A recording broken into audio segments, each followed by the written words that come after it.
তো আমরা এখন নিমদিঘির মোড়ে নেমে পড়েছি, সিগন্যাল পড়েছে। তো আমি আর আমার সোনা এই দেখো এখানে ভাবলাম একটু গান্নের জুস খেয়ে নিই।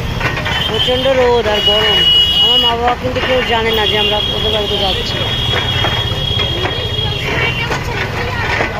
হ্যাঁ আমি চলে যাবো।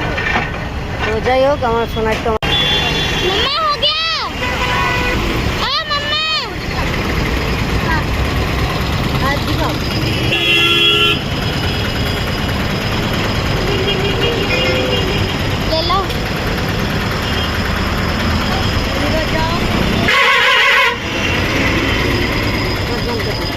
দেখো মা মেয়ে দুজনে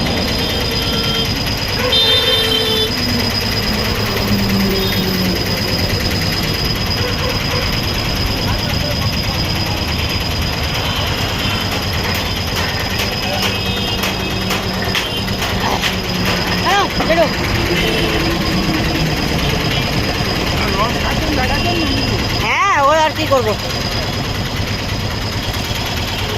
চলে এসছি অনেকটা তাড়াতাড়ি নিমদিঘির মোড়ে। তো চলো এবার বাড়ির দিকে রওনা দিই, দেখি অটো ফটো পাওয়া যায় কি। পৌঁছে দেখো পৌঁছলো।